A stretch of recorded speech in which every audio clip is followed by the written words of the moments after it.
Spendenpraktikantin ist wieder unterwegs. Und zwar starte ich das 26. Spendenpraktikum. Ich bin diesmal in Biblis in der Gastro im Restaurant Kamin. Und was mich hier Schönes erwartet, das wird mir jetzt die rechte Hand vom Chef erzählen, die Chiara. Schönen guten Tag. Hi liebe Sani, schön, dass du da bist. Danke, dass ich hier sein darf. Sehr gerne.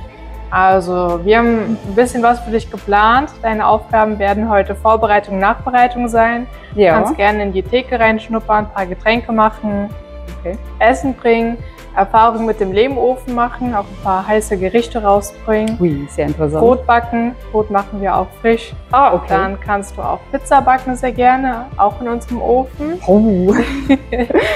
Dann kannst du mit den Gästen in Kontakt treten. Ja.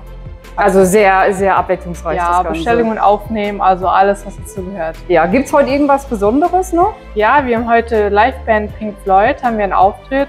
Da ist auch sehr viel los, sehr viele Reservierungen, also da musst du dich echt warm anziehen. Gut, ja, dann freue ich mich mal auf einen sehr abwechslungsreichen Tag, auf viele Schweißperlchen, nette Gäste Genau. und dass wir viel Spaß zusammen haben. Hoffentlich.